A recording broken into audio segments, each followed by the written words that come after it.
Hey everyone, ready for another deep dive. Today we're tackling TikTok. Oh, TikTok. Yeah, we're going deep on this one. Using an article called 7 Reasons TikTok is Bad for Everyone. Okay. It's from Make Use Of, and let me tell you, it's got some pretty wild stuff in there. We're going to be talking about data collection, censorship, and even how TikTok could be messing with our brains. Wow, that's a lot to unpack. Yeah, it is. Yeah. But get this, we're also going to see how TikTok is mixed up in global politics and even connected to ISIS. You're kidding, right? ISIS. Nope, not kidding at all. That was pretty mind-blowing. So to help us make sense of all this, we've got an expert here with us Hey, everyone. who can connect the dots and give us the bigger picture. Looking forward to it. So let's jump right in. The article starts off by talking about TikTok's connection to China, specifically ByteDance, the company that owns TikTok, and their potential ties to the Chinese government. Okay, yeah. What are the implications of this connection? I mean, it's a little worrying, isn't it? Well, it definitely raises some red flags. The biggest concern is about what happens to user data. If there are ties to the Chinese government, is there a chance that data could be used in ways we wouldn't expect? Yeah, that's a good point. Yeah. I mean, could TikTok be used for things like propaganda or even spying? It's a possibility. And it's not just hypothetical either. We've already seen governments around the world taking action against TikTok. Oh, yeah, that's right. Like India, they banned the app back in 2020 over national security concerns. Right. And then there's Hong Kong, where TikTok pulled out after all the political stuff that was happening there. And even here in the US, there was almost a ban back in 2020. And now it's banned on all government devices. Yeah, it's definitely a hot button issue. And then there's the Taliban. They banned TikTok in Afghanistan, saying it was leading Afghan youths astray. Wow, that's interesting. I know, right? Who would have thought a social media app could be so tangled up in global politics? It's a wild world we live in. It really is. But here's the thing. TikTok claims to be a neutral company, and they say they store user data outside of China. So how do we know what to believe? Exactly. It makes you wonder, can we really trust tech companies when they say they're protecting our data? It's a tough question. It really is. This whole idea of data exploitation is pretty unsettling. But it also makes me think, what impact is all this TikTok exposure having on our brains? Yeah, that's a good point. The article mentions some research from The Independent that suggests using TikTok for more than 90 minutes a day can lead to shorter attention spans. Oh, wow, that's a little scary. It is kind of alarming, especially when you consider that over 60% of TikTok users are Gen Z, the generation whose brains are still developing. So their brains are being shaped by these short videos. Exactly. And it makes you wonder, what are the long-term consequences of that? I mean, could it affect things like their ability to focus, to think deeply, to learn? It's definitely a possibility. And in this whole format of TikTok, with its constant stream of short, stimulating videos, Yeah. I mean, could that actually be rewiring our brains, making us crave that instant gratification, that quick hit of dopamine? It's a thought, isn't it? Like we're training our brains to expect constant stimulation. Right. And then we get frustrated or bored when things aren't moving fast enough. Like when we have to, read a book or have a conversation. Yeah, exactly. It's like Yeah. we're losing our ability to just chill and be present. It's a bit of a scary thought, actually. It is. And I know TikTok has tried to address this, like with influencer campaigns promoting breaks and those pop-up warnings that remind you to take a break. But is that really enough? I don't know. It feels like a Band-Aid on a much bigger problem. Like we're trying to fix a symptom instead of the root cause? Exactly. And this whole lack of transparency, it seems to be a theme with TikTok, especially when it comes to censorship. Censorship. Yeah, the article talks about how TikTok's moderation policies are kind of murky and inconsistent. Oh, I see. It seems like they're quick to remove certain tags, especially those that impact marginalized communities. That doesn't sound good. It doesn't, does it? Mm-hmm. It makes you feel like we're in the dark, not knowing what the rules are or who's making those decisions. It's like a black box. You don't know what's going on inside. Right. And that lack of transparency can fuel concerns about bias. Oh, for sure. Yeah. Like, are certain voices being silenced? Exactly. And if so, whose voices are those? And why are they being silenced? This is a slippery slope. It really is. And then there's this really disturbing detail the article shared from The Intercept. What's that? Apparently, there are internal documents from TikTok that instructed moderators to suppress content from users who were deemed too ugly, poor, or disabled. Seriously? Seriously.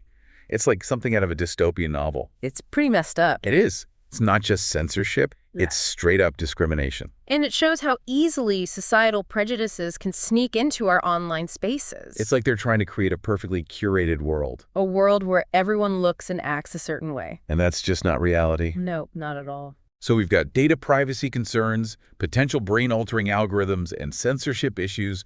But wait, there's more. More. Oh yeah, we haven't even talked about the dangerous challenges that go viral on TikTok. Oh, right. The challenge. Remember the ice bucket challenge or the mannequin challenge? Yeah, those were harmless, good fun. Exactly. But TikTok seems to have taken this whole challenge thing to a whole new level, a dangerous level. Like what? Well, the article mentions the penny challenge, where people drop a penny between an electrical outlet and a plug. That sounds dangerous. It is. It can cause house fires. Oh, wow. And then there's the skull breaker challenge, where people trip each other, which often leads to serious injuries. Ouch, that sounds painful. It is. And then there was that devious licks challenge where students were vandalizing or stealing school property. What? Seriously? Yeah, it got so bad that some students were even arrested. It's crazy how these online trends can have real-world consequences. It's scary, isn't it?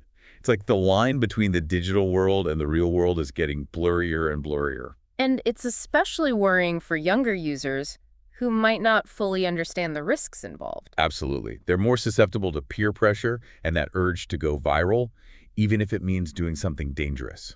It's like they don't always think about the consequences. Yeah, they just see the potential for likes and followers. It's a tough situation. It is. So we've talked about the dangerous challenges, but now let's dive into another area where TikTok has come under fire. Which is? Their data collection practices. Oh, boy. Yeah, we all know that apps track us, but TikTok seems to take it to a whole new level. In what way? Well, the article actually quotes TikTok's privacy policy. Okay. And it says that they collect information you provide in the context of composing, sending, or receiving messages. So what does that mean? Basically, it means that TikTok can see what you type, even if you don't send the message. Oh, hold on. That's a little creepy, isn't it? It is. It's like they're reading our minds. Or at least our keystrokes. Exactly. It makes you wonder how much freedom of thought we really have online if a platform can track our keystrokes before we even hit send. It's a valid concern. It is. It raises questions about self-censorship and the potential for this information to be misused. Like if someone were to gain access to that data. Exactly. And it's not just keystrokes. They collect a ton of other data points too. Like what? Like your phone model, your location, your contacts, even your keystroke patterns. Keystroke patterns? Yeah, like how fast you type and the rhythm of your typing. Why would they need to know that? That's a good question. Why does an entertainment app need to know all this stuff? It's a bit excessive, isn't it? It really is. Makes you wonder what they're doing with all that data. And it raises concerns about security, too. Oh, yeah, that's right. The more data a platform collects, the more vulnerable it becomes to cyber attacks. And with all the personal information TikTok gathers, a data breach could be disastrous. Absolutely. The article mentioned that TikTok has been targeted by hackers in the past, resulting in compromised passwords and phone numbers. That's not good. It's not. And with our digital lives so closely tied to our real lives these days, a security breach can have serious real-world consequences. For sure. And it's not just about hackers either. Governments could potentially access that data, too. Right. Which brings us back to those concerns about TikTok's ties to China. It's all connected. It really is.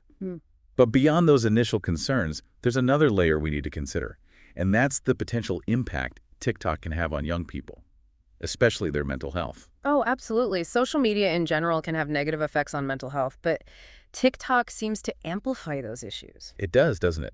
And we have to remember that young people are particularly vulnerable to the pressures of social media. They're still developing their sense of self, their self-esteem. Right, and they're constantly comparing themselves to others, trying to present a perfect image. And TikTok is all about appearances, isn't it?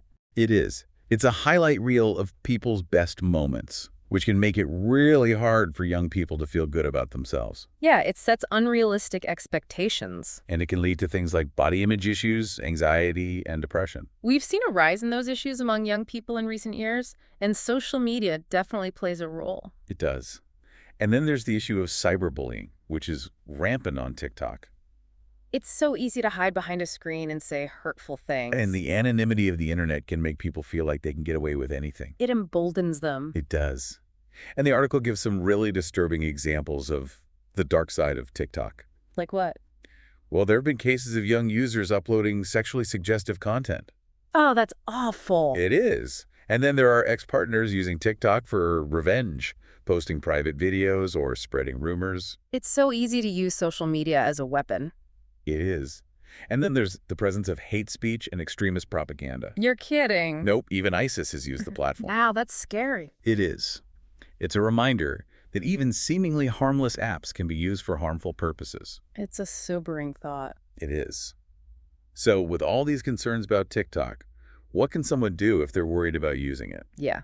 Are there any alternatives? Thankfully, there are. The article actually lists a few other apps that offer similar short-form video content. Oh, that's good to know. Yeah, so if you're looking for a way to enjoy those fun videos without all the baggage that comes with TikTok, there are options. Like what?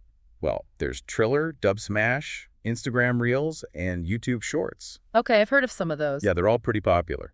And they might have different approaches to moderation, data collection, and user safety. So it's worth checking them out. Absolutely. It's good to know that we have choices. Choice is always a good thing. It is. Yeah. Okay, so let's break down these TikTok alternatives. Yeah. We've got Triller, Dubsmash, Instagram Reels, and YouTube Shorts. What makes each one unique? Well, Triller is really focused on music. If you're into creating music videos or dance content, Triller might be a good choice. Makes sense.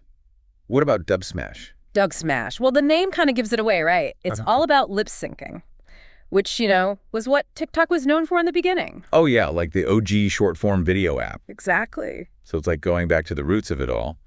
Then we have Instagram Reels and YouTube Shorts. Yeah, those two have become super popular. They're everywhere. They've definitely been giving TikTok a run for its money, that's for sure. Why do you think that is? Well, Instagram and YouTube already have these massive user bases, right? So they've got this built-in audience. Oh yeah, they don't have to start from scratch. Exactly. And they have the resources to make these really polished, high-quality features. Plus, they're already integrated into platforms that people are using every day. It's just convenient. Makes total sense. That. Now, the big question is, are these alternatives actually any better than TikTok? That's $1 million question, isn't it? It is. Are they doing a better job when it comes to things like moderation, data collection, user safety? That's hard to say. It's still early days for a lot of these platforms, and they're constantly evolving. Yeah, true. But I do think there's more awareness now about the downsides of social media, so maybe these newer platforms are under more pressure to get it right from the start. Yeah, maybe they've learned from TikTok's mistakes. Possibly. But we'll have to wait and see how things play out. I guess time will tell. So it sounds like there are some decent alternatives out there if people want to ditch TikTok. Oh, yeah, for sure. The good news is that we have choices. That's so important. It really is. Yeah. We don't have to settle for a platform that doesn't align with our values. Where that makes us feel uncomfortable. Exactly. We have the power to choose platforms that prioritize our well-being. I love that. It's so empowering to remember that we're not just passive consumers. We have a voice. And we can make a difference. Absolutely. By staying informed, by making conscious choices, by demanding better from these platforms. We can create a better digital world. A world that's safer, more inclusive, more ethical. Yes, and that's what it's all about. It is. I know it can feel kind of overwhelming when we start thinking about like all the stuff happening online, especially with apps like TikTok that are like designed to keep us scrolling. Oh, yeah, for sure. It's like they have these really smart people figuring out how to keep us hooked. Yeah, exactly. But I think that's where awareness comes in, right? Like we have to be aware of what's happening. I totally agree. Awareness is like that first step towards making choices that are, in line with what we believe in. Yeah, like being mindful of how these platforms are influencing us. Right. It's about recognizing those subtle ways they can shape our thoughts and behaviors, and even how we see ourselves. Oh, yeah, for sure. So it's not just about passively scrolling and consuming content. Not at all. It's about being active and asking ourselves some important questions. Like, why am I watching this? How does this make me feel? Is this even something I believe in? Exactly. It's about developing that critical mindset, that ability to be like, hold on a second, is this right for me? Yeah. And having the courage to step away from stuff that doesn't feel good or doesn't align with our values. You got it. It's about taking control of our digital experience. But this isn't just about individual responsibility, is it? I mean, we need to be talking about this stuff on a larger scale too, right? Absolutely. We need to be having open and honest conversations about the impact of social media on our mental health, our relationships, even on our democracy. Sounds like a huge challenge. It is, but it's a challenge we need to face head on. The future of our digital lives depends on it. I think so. Yeah. and maybe even the future of our society as a whole. It's pretty daunting. Yeah, it can feel that way. But honestly, I'm really encouraged by the fact that more and more people are starting to wake up to these issues. Oh, that's good to hear. Yeah, there's a growing movement towards digital well-being Yeah. and ethical technology, and just a desire for a more human online experience. That's hopeful. It reminds me of that quote, "Never doubt that a small group of thoughtful, committed citizens can change the world. Indeed, it's the only thing that ever has." Oh, I love that quote. It's so powerful, right? It is. It's a good reminder that change is always possible, even when things seem really tough. And that's a perfect note to end on. I think we've explored some pretty intense stuff today. The dark side of TikTok, all its complexities, and even some potential solutions. We did. But ultimately, the power to create a better digital future is in our hands. That's right. It starts with each of us. By staying informed, making conscious choices, and speaking up for what we believe in. We can shape a digital world that's more aligned with our values. A world that prioritizes well-being and promotes connection and compassion. Absolutely. That's a vision worth fighting for. Well, thanks so much for joining me on this deep dive. It's been a real eye-opener. The pleasure was all mine. It's always great to chat about these important topics. And to our listeners, thank you for being here. Keep asking those tough questions, keep learning, and keep pushing for a better digital world. We'll see you next time. See you later.